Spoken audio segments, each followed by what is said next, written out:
Hi friends, welcome back to the channel of Creepy Stories. France के एक पुराने इलाके में उसके आसपास एक पुरानी हवेली थी। हवेली का बहुत बड़ा हॉलवे देखकर रोंगटे खड़े हो जाते थे। ये भी पता चला कि वहाँ पर दो छोटे बच्चे, एक 8 साल का और एक तकरीबन 10 साल का, 7 साल पहले पड़ोस में के पास घूमते हुए पाए गए, जहां उन्हें आखिरी बार देखा गया था। हालांकि बच्चों के गायब होने के बाद से लोगों के मुताबिक हवेली के हॉलवे से एक भयानक आवाज़ सुनाई देती थी, लेकिन कोई भी नहीं जान पाया कि वो आवाज़ आती कहाँ से थी, क्योंकि जब भी कोई ये आवाज़ें सुनता था वो वहाँ से भाग जाता था और पता ही नहीं चलता था कि हुआ क्या। एक दिन एक स्कूल का ग्रुप फील्ड विजिट के लिए आया। उसी समय किसी कारण उन्हें उस हवेली में सर्च करने के लिए जाना पड़ा, जो काफ़ी समय से बंद पड़ी थी। मेन डोर खुला था। अंदर दाखिल हुए तो उन्हें एक अजीब सी अनुभूति हुई। हालांकि सभी बच्चे अभी भी ये हवेली को एक्सप्लोर करना चाहते थे। जैसे जैसे वे हॉलवे में आगे बढ़ते गए, अजीब फीलिंग और भी ज़्यादा होती गई। कुछ बच्चों ने तो यहाँ तक बोल दिया कि यार कुछ बुरा होने वाला है, हमें आगे बढ़ना चाहिए क्या। फिर भी वो आगे बढ़ते गए। उनमें से एक ने टॉर्च ऑन की और जैसे ही आगे बढ़ने लगे तो उन्हें फिर से एक आवाज़ सुनाई दी। लेकिन जब उन्होंने अपने चारों ओर देखा तो वहाँ कोई भी नहीं था। क्या किसी ने सुना? एक बच्चे ने फुसफुसाते हुए बोला। हाँ यार, आवाज़ तो सुनी और थी भी बहुत डरावनी, और खास करके जब हमें पता है कि यहाँ पर कोई भी नहीं है। हेलो, कोई है क्या? यहाँ कोई है?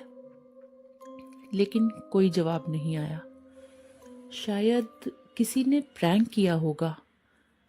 कोई और भी बच्चे होंगे यहाँ पर। एक के ये बोलते ही दूसरे ने उसे बोला कि इस हवेली के आसपास कोई भी बच्चा नहीं रहता। पिछले 7 साल से तो कोई भी नहीं, क्योंकि जब से वो बच्चे लापता हुए हैं तभी फिर से अजीब सी आवाज़ सुनाई दी।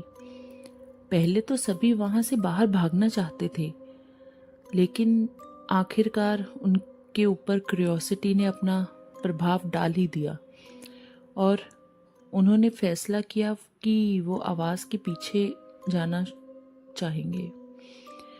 जैसे जैसे वे आगे बढ़ते गए, आवाज़ और तेज़ होती गई।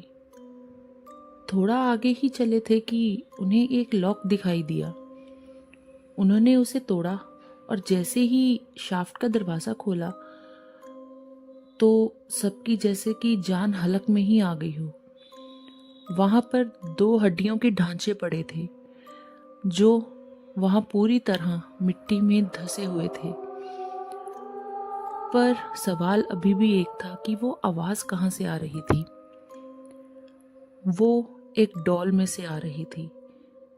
उस डॉल में रिकॉर्डर लगा हुआ था। एक बच्चे ने उस डॉल को उठाया और उसकी आती हुई आवाज़ों को ध्यान से सुनने लगा। सुनो, इसमें तो इन आवाज़ों के पीछे बैकग्राउंड में भी कुछ आवाज़ें हैं, जैसे कि कोई प्लान कर रहा हो। मुझे तो ऐसा ही लग रहा है।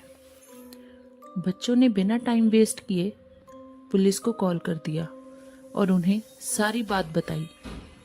पुलिस ने अपने इन्वेस्टिगेशन करने में यह पता लगाया कि ये वही 2 बच्चों के कंकाल थे जो पिछले 7 साल पहले गायब हो गए थे। जैसे ही उनके गायब होने की रिपोर्ट उन्होंने ही करवाई थी जिन्होंने उनको मारा था। मासूम बच्चों की हत्या सिर्फ प्रॉपर्टी के लिए ही कर दी गई थी। उन स्कूल के स्टूडेंट्स के प्रोजेक्ट के कारण एक ऐसी गुत्थी सुलझी जो कभी ना सुलझती अगर वो बच्चे भी डरकर उस हवेली से भाग जाते। पर कहते हैं ना कभी तो कुछ गलत सामने आ ही जाता है। और वैसे भी आत्मा अपना इंसाफ लेने का रास्ता खुद ही निकाल लेती है, जैसे कि हमारी इस कहानी में हुआ। तो दोस्तों, कैसी लगी आपको आज की कहानी? कमेंट करके ज़रूर बताइएगा। लाइक, शेयर और सब्सक्राइब करना मत भूलिएगा।